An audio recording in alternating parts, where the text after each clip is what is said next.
Like, you can only enter if your name's Joe. I mean, yeah, they probably have enough people for that. Yeah.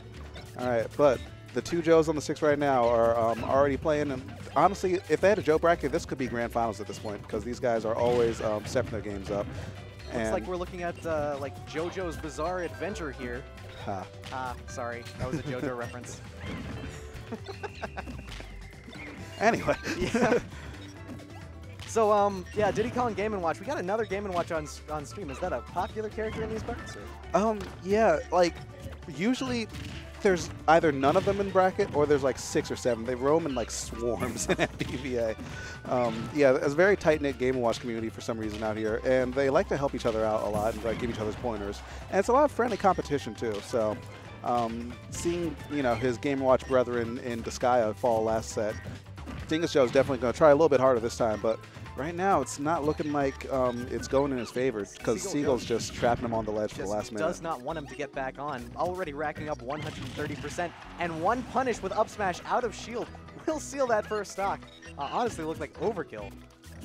Yeah, if anything, I feel like it was kind of optimal because it was straight out of shield. He probably jump canceled it. And also, like, a lot of Diddy's like to confirm from the banana or down tilt. But Joe, knowing this matchup well enough that he can just, like, throw out that big punish and get the stocks where he needs them. And not have to force anything. And that banana at ledge is oh. Wow.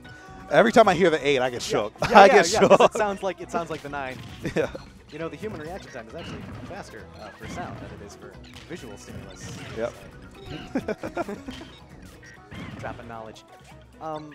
Yeah, it's just because of like Diddy's immense amount of stage control with Banana. It looks like, you know, Game & Watch is just having trouble recovering from disadvantage. Seagull Joe, of course, playing very slippery, trying to sort of stay outside of Game & Watch's typical threat range. And it's paying off for him. He's lapped him in percent on this second stock. And with that banana, this is going to be another 20, 30, maybe even a stock if he plays this right. Yeah, this ledge trapping is actually looking disgusting from Joe right now. Ooh, that was not an option. Like, there's not an option that Joe really had right there to keep himself alive. Every single time he grabbed the ledge, it was a death sentence, essentially. Especially on Smashville, whenever you're recovering low anyway, it doesn't matter. But because there's only that one platform, it's sort of like the whimsy of when you get hit off stage. Like, will the platform be there to give you another recovery option? It's really, you know, you can't. It's not something that you can control because obviously you can't control when you're knocked off stage. It just happens sometimes. So, you know, with that option limited, it can be a really difficult time to have recovery mix-ups and get back on stage safely. Especially because there is no reason at all for Diddy Kong to go off stage in this to try to contest Game & Watch's recovery because his trapping at ledge is so good. Pretty much all of your get-up options can be covered as long as Diddy doesn't mess up the input. Exactly, as Seagull Joe just showed before, and many high-level Diddies have shown before him. It just, banana at the ledge, it's so good. And that's what, it seems like that's what Seagull's trying to force right now, and it looks like he has the ledge positioning, the banana in hand, and this time he opts to let Dingus Joe back on stage. It seems like maybe the wind was thrown off his tempo. Yeah, that's possible, and that may explain the Dreamland counterpick. That was a good banana confirm, but not taking a stock just yet.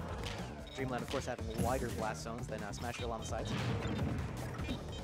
Okay, but Dingus Joe getting something going. He drops it, but he keeps the jab going to try and just force Seagull Joe off him and ends up paying off in his favor. That was a Wispy assist there. Wispy was blowing him towards Seagull Joe so that he could keep the jab up on shield and make it safe.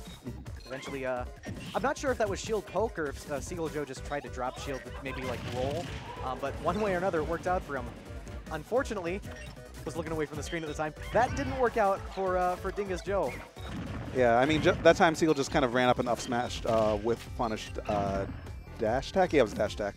So that was actually the same way he lost the stock in the first game. Well, last time it was punished on shield, but this time it looks like Seagull's having more of a read on Dingus Joe's tempo. Ah. So looks like Dingus Joe just doesn't really have the time to mix it up right now. He's trying to take the bait or just trying to take something that's like not really there yet. And Seagull Joe's just hitting buttons consistently and stuffing out everything. Yeah. It's certainly seems to be the case. Also using Diddy Kong's disgusting zoning to sort of just rack incredibly safe percent off stage. You'll notice I don't think there's been a single time in this set where Seagull has done something unsafe off stage. And just like that, that banana confirm into up smash will take Dingus Joe's second stock.